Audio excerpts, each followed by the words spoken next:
got to get my pot heating up. I'm going to put it on low. But I want to show you, this is a rump roast. And it was regular $19.85. We'd got it for $11.91. Of course, we come home with our meats and we leave them in the package and we vac pack them. Here's my rump roast, only I have cut it into tips. This will make us a meal tonight, and I'll go ahead and put the meat and gravy in the freezer. So moving on to fall and winter, and I've got a busy day, I can just pull it out, make a starch on the side, make a beef pot pie. I mean, it's endless what you can do. But I never buy beef tips. I always get a roast and I cut my own beef tips. I could have divided this and froze half, but I'm gonna go ahead and cook it all. Now this is easy. This is how I grew up making all sorts of beef, pork, as well as chicken. Mainly your beef and pork in its own gravy. Now this is a patience recipe. Patience. I know a lot of y'all tend to, I don't like that long, slow cooking, but I'm gonna tell you, on a rainy day, you can't go outside, try it. I'm telling you, low and slow is the key to this. Okay, I'm gonna get my heat up to about a number 6. And I'm gonna add a little bit of avocado oil. Now there won't be any flour, nothing like this going into this pot. So I'm gonna get this oil heated, and I did season this roast after I cut it into tips with my voodoo dust and my swamp mix, which is a Cajun seasoning. I have a good sizzle going, and yes, I'm putting all this meat in here. And you're gonna think, well, it's gonna steam. Not necessarily. I'm gonna move my stove out to a number 8. I'm gonna add just a little bit of black pepper and a little bit of my garlic salt.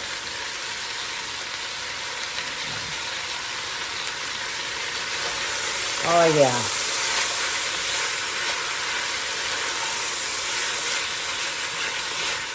Now I know you cannot see for the steam,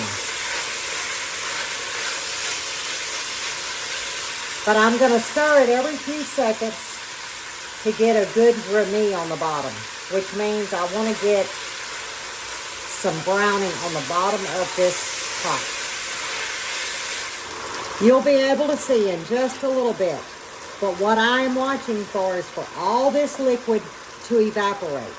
Remember, we just put a little bit of avocado oil. This is the liquid from the beef tips or roast, and I'm looking for it to evaporate and start sticking. We are almost there. I've watched the clock and it's been 6 minutes. I'm starting to get a good amount of brownie, which is the brown. Looks like burnt on the bottom, but it's not burnt.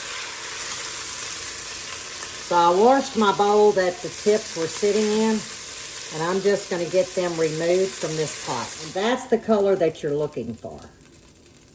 You're thinking, oh, it's burning. Trust me. I'm going to put in about a cup of diced onions. Well, I might as well finish that bag. It's about a cup and a quarter. A little less on the bell peppers. These are those snacking bells that we grew. 2 big handfuls. Probably a cup. This is going to help pull that brownie off the bottom. But we're going to help it along. Oh, I'm already seeing it pull. But we're still going to help it along just a little bit. Now that the temp has calmed down, oh yeah. That's where the flavor is, y'all. See? It's coming right up. Now, I'm gonna crank it back up to about a number 8, and I'm gonna show you why. I'm gonna add just a little bit of water, and that's gonna help pull the rest of that up off the bottom of this pot. We've got our pot cleaned up off the bottom. Remember, I had it to a number 8. I'm gonna turn it down to a number 4, and I want these vegetables to cook till they're almost mush tender. So you may have to adjust your stove eye even lower. It's been going about, let me see, 8 minutes. They are very tender. You can take a potato masher. If you don't want the large pieces, I may do that. But I want them to go a few more minutes. I've been known to do this 15 minutes. It just depends on the texture of my vegetables. And you see how dark it is in here? Let's see. You see that? It's almost a dark roux. That was that grammy that came off the bottom. 12 minutes, y'all. So I am going to go ahead and add in our beef tips right back in. And I'm going to put a little water in here. This is goodness right here. What I want to do is just cover the meat and the vegetables. Now, I may be adding more water as it cooks down. But right now, I'm going to leave it right here because we got a few more things to add. Now, to get your sides clean, as the liquid starts heating up, you can bring some up to the side of your pot and it will clean it off. But once we get the lid on, all that steam will get it down. Let me turn it up because I want to get it up to a low boil. I've got it on a 7. To really bring home the beef, I've got a teaspoon, heaping teaspoon of beef base. Now guys, my mother never added onion soup mix. I do. If I don't have it mixed up, then I don't. But I'm gonna add enough to equivalent of a pack. Now I make mine. We're gonna bring this up to a boil. We're gonna reduce the heat. Now you noticed I didn't add any salt. There's a little bit of salt in the Cajun seasoning, the swamp mix, the voodoo, and of course my garlic salt. I am happy with this. I'm gonna cover it. I'm gonna turn it down to a number 2. And this is where I'm gonna come about every 15, 20 minutes just to watch the water level. If it decreases too much, I'll add a little bit. Not much. I'm talking 1/8 of a cup if need be. But are y'all ready? An hour and a half. You heard me. About every 15, 20 minutes, pick the lid up, get a facial, give it a good stir, smell the goodness, and revisit. Hour and a half minimum. Y'all still with me, or you're like, I'm going to a crock pot recipe? 3 hours later. Look at this thick goodness. I did not add any more liquid. I didn't add any thickener.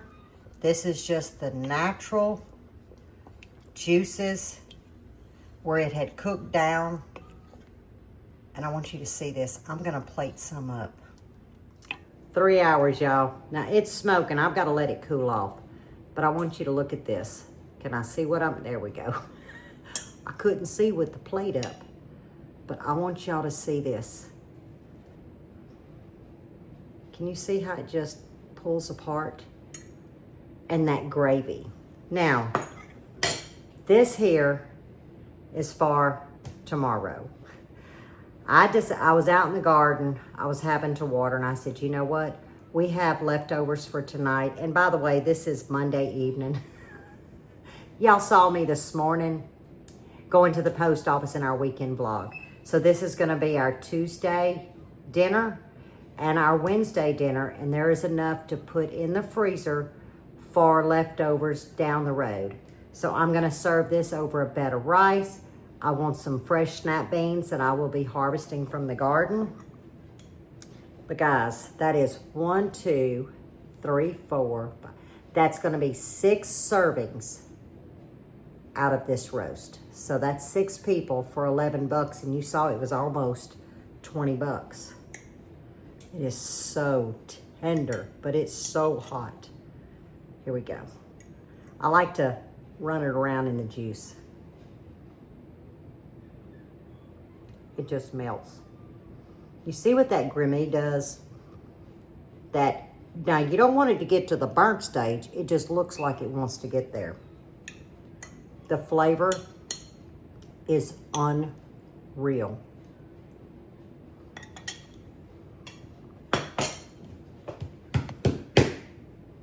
Do I want leftovers? Do I want to make some rice tonight? Because it's 5:30, so I've got 30 minutes to get some rice going. So my friends, this is how I do beef tips. This is how I do a roast. This is how I do round steak. It's endless. Meatballs, you just do it the same way, only with meatballs, you gotta roll them and they're not gonna cook as brown, but they're gonna get dark. But any beef and pork will do the same thing. But like I said, it takes patience because those flavors need time to be happy. And this is happiness, y'all. That's the sound of my oven. I'm about to heat our leftovers up. So give this a try. It will not disappoint. I know a lot of us are busy, but sometimes if we can hit that pause and really put patience and time and love into a pot of goodness, it's so rewarding. But as always, stay safe, stay well, and God bless. And I will see you guys on the next one.